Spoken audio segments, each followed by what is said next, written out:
नमस्कार विद्यार्थी मित्रांनो, आपण ट्रिग्नोमेट्री बघतोय आणि या व्हिडिओ लेक्चरमध्ये आपण बघणार आहे trigonometric ratios of various angles.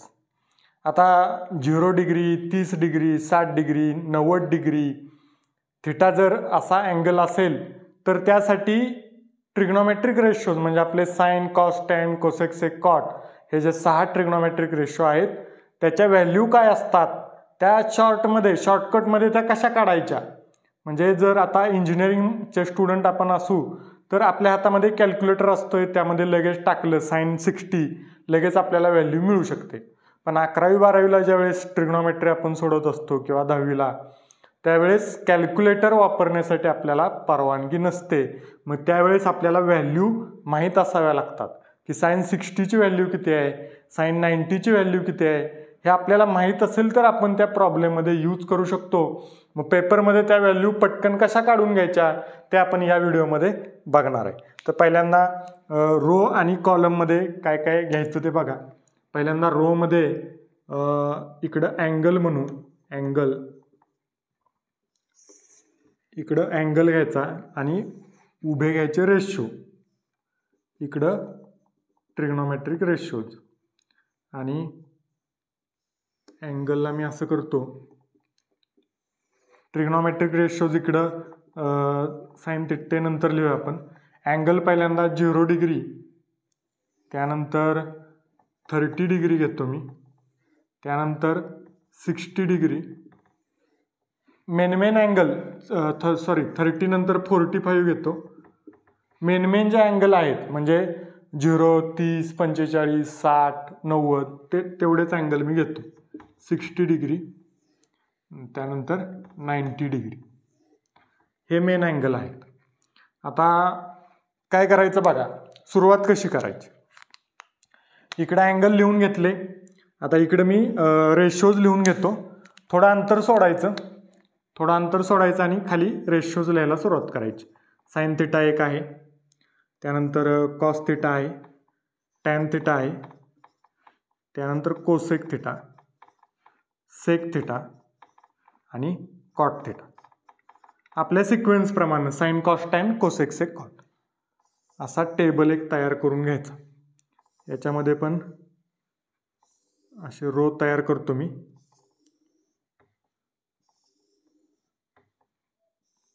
बघा पटपट कसं काढायचं ते सांगणार आहे मी। पेपर तुमचा चालू झाला की शेवटच्या पेजवर सुद्धा तुम्ही हे काढू शकताय, हा टेबल। म्हणजे जिथं व्हॅल्यू तुम्हाला लागतील तिथं लगेच तुम्ही त्या घेऊ शकता। आता काय करायचं, पहिल्यांदा इथं घ्यायचा 0 डिग्रीमध्ये 0 घ्यायचा, 30 मध्ये 1 घ्यायचं, 2 घ्यायचं, 3 घ्यायचं, 4 घ्यायचं। 0, 1, 2, 3, 4 या सगळ्याला 4 ने डिवाइड करायचं, 4 ने प्रत्येकाला डिवाइड करायचं। आता यामधून किती व्हॅल्यू येते ती इथं लिहायची, म्हणजे इथं लिहितो आता मी। 0/4 काय येणार, 0च येणार आहे। 1/4 1/4च येणार। 2/4 2 भाग जाईल आणि 1/2 येईल। 3/4 तसंच राहणार, 3/4 आणि 4/4 येणार 1। हे डिवाइड करून घ्यायचं, ज्याला भाग जात नाही ते आहे असं ठेवायचं, ज्याला भाग जातोय तो भाग लावून घ्यायचा। आता पुढं काय करायचं बघा, साइन थिटाच्या व्हॅल्यू घेताना हे जे आले त्याचं रूट घ्यायचं। म्हणजे 0चं रूट काय येणार, 0 म्हणजे साइन 0 डिग्री किती असतं व्हॅल्यू, साइन 0 डिग्रीची व्हॅल्यू असते 0। त्यानंतर 1/4चं रूट काय येणार, 1चं रूट 1च येणार आणि 4चं रूट येणार 2, म्हणजे साइन 30 डिग्री किती असतं 1/2। 1चं रूट काय येणार 1च येणार आणि 2चं रूट काय येणार √2, बरोबर। 2चं रूटमध्ये 2 घालायला लागेल, म्हणजे साइन 45 ची व्हॅल्यू असते 1/√2। त्यानंतर 60 बघा, आता 3चं रूट काय येणार √3 डिवायडेड बाय 4चं रूट येणार 2, म्हणजे साइन 60 डिग्री असतं √3/2 आणि 1चं रूट काय येणार 1च येणार, म्हणजे साइन 90 डिग्री असतं 1। सो साइन थिटाच्या अशा व्हॅल्यू आपण घेतल्या। काय केलं बघा, 0, 1, 2, 3, 4 घेतलं, सगळ्याला 4 ने डिवाइड केलं, काय भाग येऊन जी व्हॅल्यू राहते ती लिहून घेतली आणि त्याचं रूट म्हणजे साइन थिटाची व्हॅल्यू। आता अशा आपण व्हॅल्यू लिहित गेलो आता इकडून व्हॅल्यू घ्यायच्या आणि त्या अशा लिहायच्या. म्हणजे ही 1 व्हॅल्यू आहे शेवटची, ती पहिल्यांदा लिहायची. म्हणजे कॉस 0 डिग्री असतं 1. त्यानंतर ही दुसरी व्हॅल्यू आहे ती इथं दुसऱ्या नंबरला लिहायची. म्हणजे कॉस 30 डिग्री असतं √3/2. तिसऱ्या नंबरची व्हॅल्यू तिसऱ्या नंबरला येईल 1/√2. म्हणजे कॉस 45 डिग्री असतं परत 1/√2. त्यानंतर ही व्हॅल्यू इथं लिहायची 1/2. म्हणजे कॉस 60 डिग्री असतं 1/2. आणि ही 0 व्हॅल्यू आहे ती शेवटी लिहायची. म्हणजे कॉस 90 डिग्री असतं 0. बरोबर. अशा व्हॅल्यू आपण साईनच्या लिहिल्या. आता अशा घ्यायच्या आणि त्या कॉसमध्ये अशा लिहायच्या उलट्या. त्या झाल्या कॉसच्या व्हॅल्यू. सिम्पल आहे. आता बघा tan θ काय असतं साईन अपॉन कॉस. म्हणजे हे डिवायडेड बाय हे करायचं 0 डिवायडेड बाय 1 0. 1/2 डिवायडेड बाय √3/2 म्हणजे 2 ला 2 जाणार आणि 1/√3 राहणार. राईट. 2 ला 2 जाणार 1/√3 राहणार. आता 1/√2 डिवायडेड बाय 1/√2 1 म्हणजे tan 45 असतं 1. त्यानंतर √3/2 डिवायडेड बाय 1/2 2 ला 2 जाणार आणि √3 शिल्लक राहणार. इथं तुम्ही करून बघू शकता. √3/2 डिवायडेड बाय 1/2 2 ला 2 जाणार आणि √3 फक्त शिल्लक राहणार. त्यानंतर 1/0 1 डिवायडेड बाय 0 किंवा कोणतीही संख्या डिवायडेड बाय 0 ते असतं नॉट डिफाईन्ड म्हणजे इन्फिनिटी. राईट. आता कोसेक. कोसेक म्हणजे काय 1/sin. 1/sin 1 ही प्रत्येक व्हॅल्यू करायची. 1/0 अनडिफाईन्ड म्हणजे इन्फिनिटी. 1/1/2 बघा 1 डिवायडेड बाय 1/2 म्हणजे हे 2 वर जाणार म्हणजे 2 येणार. म्हणजे कोसेक 30 डिग्री असतं 2. त्यानंतर 1/√2 म्हणजे √2 वर जाणार √2.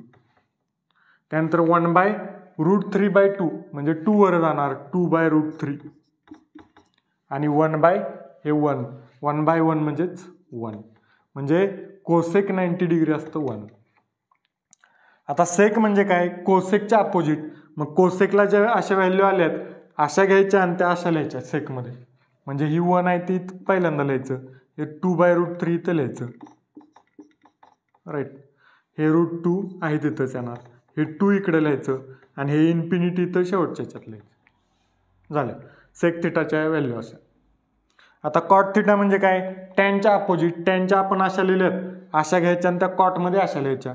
टॅनची बघा इन्फिनिटी शेवटची आहे ती पहिल्यामध्ये, √3 तर दुसऱ्यामध्ये, 1 तिसऱ्यामध्ये, 1/√3 चौथ्यामध्ये आणि 0 शेवटी. म्हणजे कॉट 90 डिग्री 0 असतो. तर अशा पद्धतीनं शॉर्टकटमध्ये आपण लगेच व्हॅल्यू या पेपरमध्ये काढून घेऊ शकतो.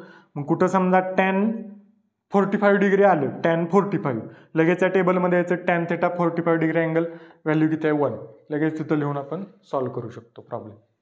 सो अशा पद्धतीनं जे मेन अँगल आहेत म्हणजे 0 degree 45 degree 30 degree 60 degree 90 degree त्याच्या व्हॅल्यू आपण अशा काढू शकतो.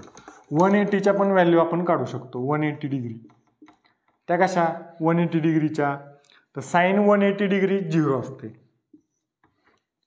साईन 180 डिग्री याच्या अपोजिट घ्यायचं 1 इकडं 0 इथं 0 तर इथं कॉस 180 डिग्री -1 असते. फक्त मायनस साईन द्यायचं याला. Cos 180 degree -1. आता tan 180 डिग्री tan 180 डिग्री काय येणार 0/1 0/1 काय येतं 0च 0/-1 0. त्यानंतर कोसेक 180 डिग्री कोसेक म्हणजे 1/sin 1/0 म्हणजे इन्फिनिटी येणार.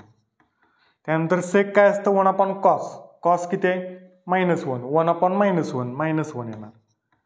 आणि कॉट काय असतं टॅनच्या अपोजिट म्हणजे कॉट काय येणार 1/tan 1/tan किती आहे 0 आहे 1/0 म्हणजेच इन्फिनिटी.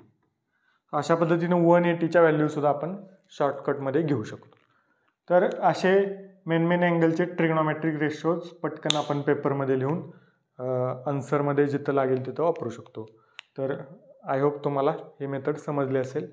पुढच्या व्हिडिओ लेक्चरमध्ये भेटूया आपण. ट्रिग्नॉमेट्रीचा पुढचा टॉपिक घेऊन. तोपर्यंत धन्यवाद.